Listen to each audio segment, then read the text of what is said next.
Yun mga counters, good morning. Another day, another hunting tayo, long range hunting. Gawa natin ng part 5 yung last vlog natin. At kung mapapansin nyo mga counter, yung unit natin wala na siyang turret markings. Subukan natin ngayon na yung Strelok Pro. At nakasetup to sa Strelok Pro. Kung tama ba yung pagkaka-setup ko. Kung ito mga counters, kung tatama siya ng 150, 180, ibig sabihin tama yung setup natin. At na-confirm ko lang mga counters sa 80 meters at 100 meters tumatama naman. Ngayon kung tatama to ng 180 hanggang 200 mga counters, 200 pataas, ibig sabihin tama yung setup natin. So ayan mga counters, stay tuned at umpisahan na natin kagad para masubukan na. At nang sa ganoon na hindi na rin humaba yung ating intro. So yan, stay tuned.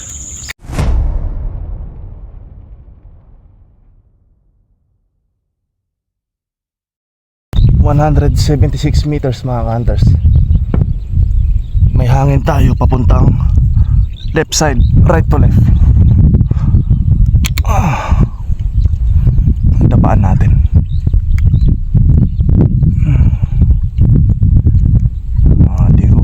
Matansya yung holdover natin mga hunters kasi nag-retune tayo from 980 fps to 920 fps. Let's say bigyan natin ng 2.5 MRAD.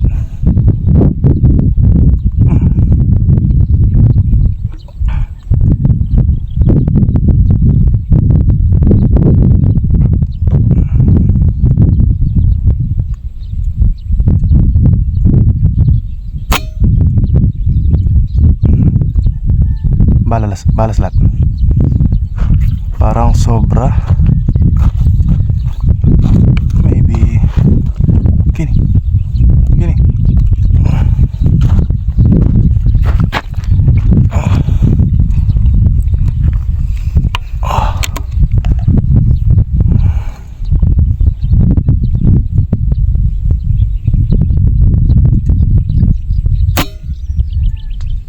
Sa pool mga hunters. Kulang tayo ng konting compensate na dapat sa likod. So yan, may idea na tayo mga hunters sa 170. Ganito kalakas na hangin, dapat may compensate tayo na 1.5 MRAD. So stay tuned mga hunters. Tignan ko, hanap ako ng target natin. 151 meters. Try natin to mga hunters. Yan, mukha namang walang hangin.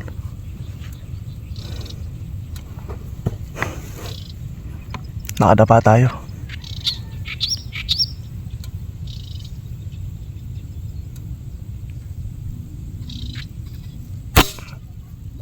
Sa pool. Ba. Bagsak. Ayun lang, paano i-recover yun? Sayang. Saan kayo ng gilid natin? Doon pa siya bumagsak. Ay nako, sayang. So yan mga cutters, stay tuned. Effective yung Strelok Pro natin. Accurate yung binibigay niyang dial sa scope natin. Yan mga cutters, 155 meters.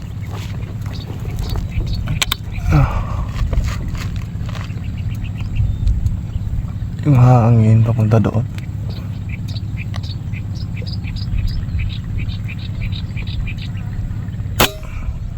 Sa pool. Tingnan ko lang mga cutters kung mahuhulog. Bagsak.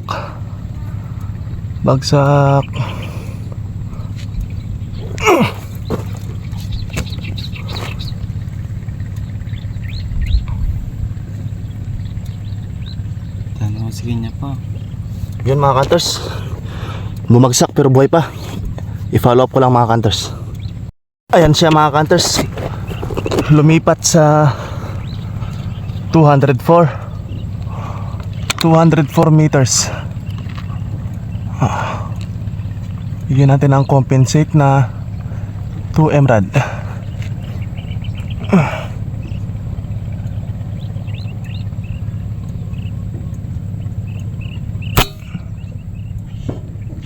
Sa pool na naman siya. Grabe ang tigas ng buhay mga ka-hunters. Bigyan ulit natin.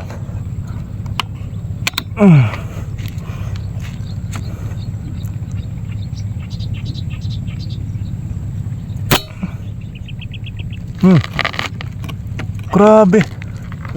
Kunat. Sige po ang buwan eh. Hindi natin natatamaan ng puro mga ka-hunters. Ayun, bumagsak na naman siya dun sa tubig.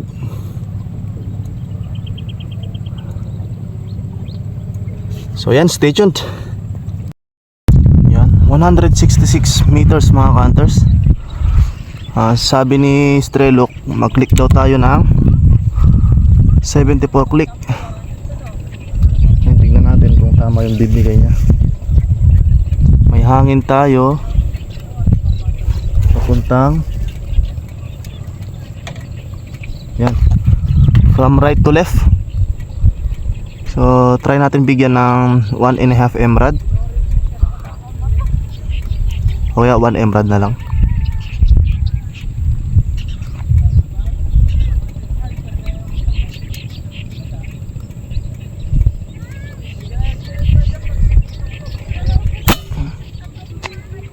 Ayun, 1.5 nga. Kita ko yung bala.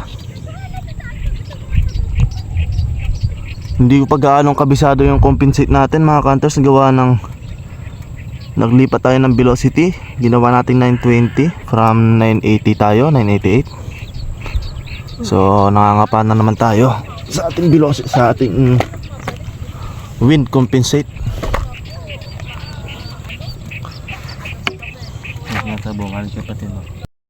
171 meters mga ka-hunters. Try muna natin ng walang compensate. Parang doon, parang diretso yung hangin natin eh. Parang doon din siya papunta. Okay.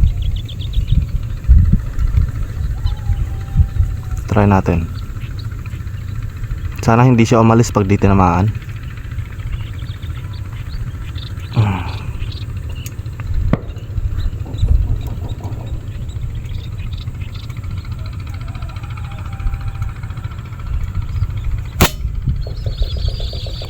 Ayun, napapakompensate talaga ng kaunti. Yun, 140 meters. Tingnan natin muna yung hangin mga ka-hunters kung meron ba.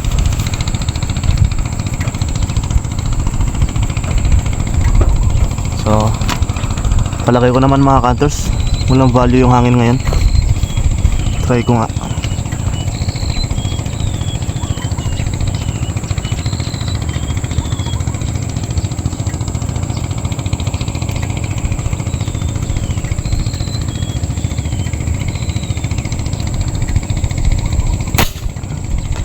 Sa pool.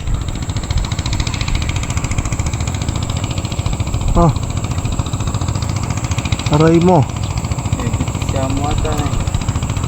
Yung token buwan. Yun. Ay, patuloy yung paa niya mga ka-hunters oh. Bagsak. So hindi natin napabagsak mga ka-hunters. Mukhang nadaplisan lang. Hindi ata napuruhan. Okay mga ka-hunters, try natin ulit to. 157 meters. Ayan, biglang may hangin na naman. Papuntang left side yung hangin. Try natin.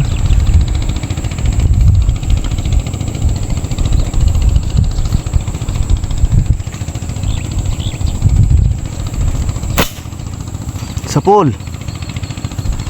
Ayun, bagsak mga ka-hunters. Grabe, solid talaga. So yan, stay tuned mga ka-hunters. Yan mga ka-hunters, leg lang kita. Sana kaya natin. 158 meters.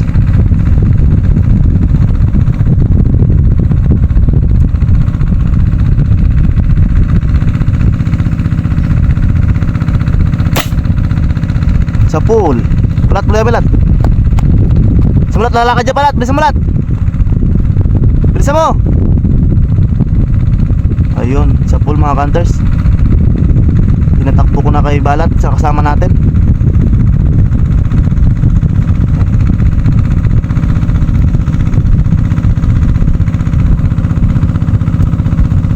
So yan, station mga hunters. Ayan mga hunters, nire-retrieve na ng kasama natin. Yan.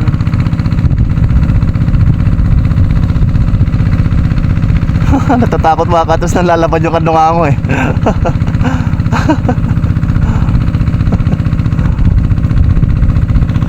So yan mga hunters, stay tuned. At harap tayo ulit ng target. First impression ko sa Strelo Pro mga hunters, accurate yung binibigay niya. Kanya lang mga hunters, hindi ko man na-connect yung cellphone ko sa binibigay niya na windage compensate. Kaya di pa matansya mga hunters yung laro ko sa compensate sa hangin. Gawa ng panibagong velocity na naman to mga hunters, kasi nag-retune ako sa 988 fps. Masyadong matakaw sa hangin yung unit natin. Kaya nagtry ako mag-retune, binabaan ko siya ng kaunti sa 920 fps. Okay naman yung patama niya mga hunters, lalong gumanda yung groupings niya. Kaya lang nag-iba yung compensate natin sa windage. Kaya nangangapa na naman ako. So stay tuned mga hunters. Tatry tayo ulit ng ibang target. Hanap pa tayo. Nakita nyo naman mga hunters sa huling record natin na shot, topless lang. Ang gawa na nangangapa tayo sa compensate natin. Yung iba mga hunters tinamaan, siguro sumobra sa compensate o kulang sa compensate mga hunters. Pero yung binibigay na compensate ay na click value ng ating Strelo Cup mga hunters ay accurate naman siya. So yan, stay tuned. Try ko hanapin yung tinamaan namin mga hunters bago itong report na to. Dito siya bumagsak sa kabila. Sana makita namin. So yan, stay tuned. Yan mga hunters, 106 meters.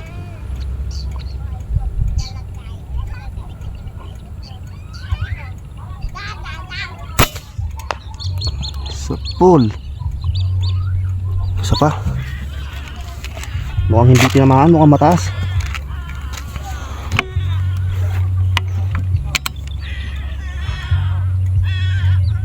Ay, tinamaan siya mga hunter. Tinamaan pala. Sana ba batin? No na. Tinamaan pala siya.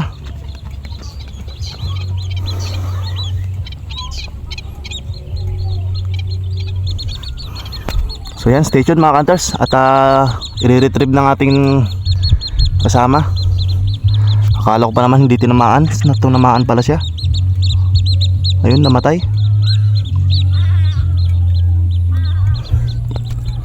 So ayan mga hunters, as of now nakakadalawang recover pa lang tayo.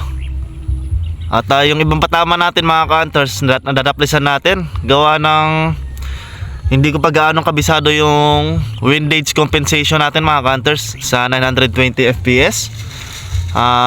Dati ang tune natin, sabi ko nga kanina, ang tune natin ay 988 dati. At yun ang kabisado ko. So ngayon mga hunters, medyo nangangapa ako ng kaunti. Pero kaya naman dayain. Kayang-kaya naman mga hunters. So yan mga hunters, stay tuned. At abang tayo ulit, naihanap tayo ulit ng target. At sana makadami tayo. At sobrang dami pa ng karga natin mga hunters. Gawa na nakakailang putok pa lang tayo. Meron pa tayong 3,100 PSI sa ating input. So ayan mga hunters, abang-abang lang kayo. At yung gamit pa rin natin mga hunters, Strelo Pro. Data credit kay bro Kate Diaz. Ayan, aka Carnival Assorted. Yan, sa pag-assist sa atin sa Strelo Pro. Siya yung nag-guide sa atin mga hunters para hindi na tayo mahirapan. Yan, maraming salamat sa iyo, bro. So ayan mga Cunters, stay tuned. Yan mga Cunters, nire-retrieve na ni Balat yung kasama natin. Ayan, sobrang lalim daw ng putik. Buti na lang mga Cunters at palaban tong ating kasama. Yan. Yun. Talagang pwedeng pandigma to mga Cunters. So yan mga Cunters, stay tuned. Sinundo ko na siya dito para di na siya mahirapan. At doon pa siya umikot. Yan, stay tuned mga Cunters. 139 meters mga Cunters. Ay 139. Tama.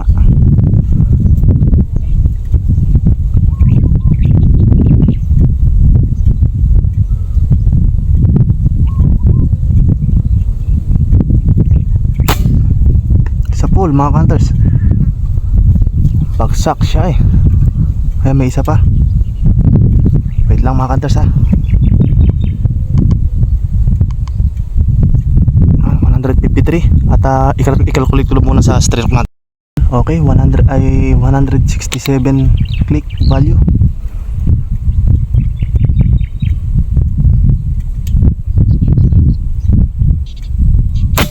Walang bala, hanip.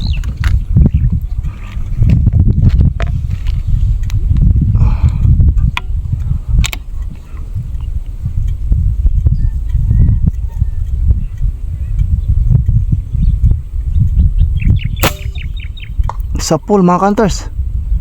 Grabe, lupit ng strelok talaga. Hoy, bagsak ka na.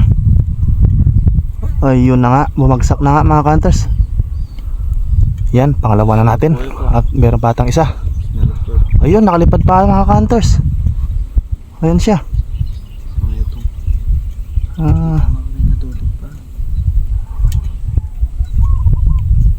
Okay, kayang-kaya ko na yun mga Cunters. Ayun, sana nakikita nyo. So stay tuned mga Cunters at meron pang isa. I-calculate ko lang sa stroke natin. So ayun mga Cunters, no, unti-unti nakakabisado na natin yung ating compensate. At ayun, nire-retrieve na yung isang tinamaan natin. Ayan. Ayan siya mga Cunters. I-retrieve niya. At yung isa mga Cunters, nakalipat na ang talon doon. Pero patay na mga Cunters, sinilip ko doon kanina. Pero nakadapa na siya mga Cunters eh. In case na buhay pa mga Cunters, i-follow up shot na lang natin. Sa ganun pala kalakas na hangin mga Cunters, basta below 150 meters tsaka 130, ang compensate niya pala is kulang half MRAD mga Cunters sa 920 FPS.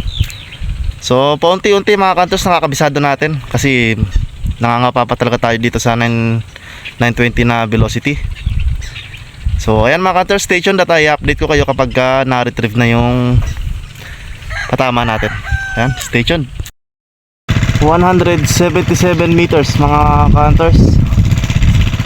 Subukan natin.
Sa pool.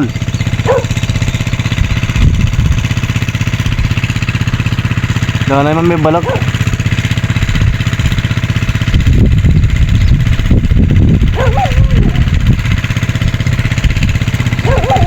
Sa pool mga hunters, kaso di nahulog. 158 meters. May papunting hangin lahat. Manitsa ka ang bulong. Sige, manitsa ka, dakala mo. Ay, dala, kaya kada ko yung bulong ha mo. Yan, mga yan.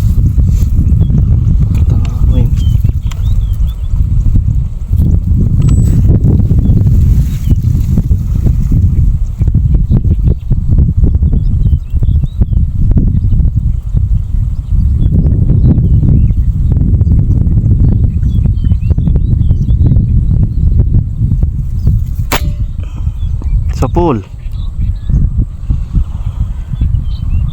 Yun lang. Sa hanip, minamalas talaga. Bumagsak ayun. Kabilatin. Binagsak yung tarondol, lat. Ha? Binagsak yung tarondol. Oo. Tanda namin eh. Tanda namin. Ano niya pinta. Ay ta kita sukal ita. Tang ay ta. Tang water lily ng taneh. Andun may water lily kan mata mo muna pagkakadwa. So yan, stay tuned mga hunters. So yun mga hunter, umuwi na kami at na-drain na yung input natin sa tangke. Meron na lang tayong 2,300 PSI yata, 400. At kinapa ko yung ating unit, gawa ng 920 FPS na lang. Mahirap siya kapain sa windage pagka may hangin. Di na naman natin kabisado. At buti na lang mga hunters, nung pauwi medyo nakabisado ko. Kaso lang mga hunters, nalobat naman yung ating cellphone kaya hindi na pwede mag video. 2% na lang. Buti hindi nalobat ng sagad para nakakapag-dial pa tayo sa sa Strelok. So pakita ko sa inyo yung ating na-retrieve natin. So yan mga hunter. 2, 4, 6. Naka 7 tayo na kandungango tsaka 2 tobats. Binaril ko lang ng pauwi. Yan, ito yung unit natin. Si Magnum. Tapos Magnum slug mga hunter. Yan, lahat po si Manilat. Pakita ko sa inyo yung slug natin mga hunter. Gamit natin slug na 27 grains, 27.4 grains mga hunters. Yan, quality yan mga hunters. Yan, ito yung pinang-hunting natin. Kapares niya yung FX liner. Tapos sidekick suppressor ng sidekick. Yan, sa mga gustong kumuha ng suppressor, PM lang po kayo sa page natin at pwede ko kayong ipila. So yun mga hunters, stay tuned. Abangan nyo yung susunod na video natin. Baka gawin na natin yung challenge natin na 100 meters challenge sa kura mga hunters. Ayan, ganito na lang.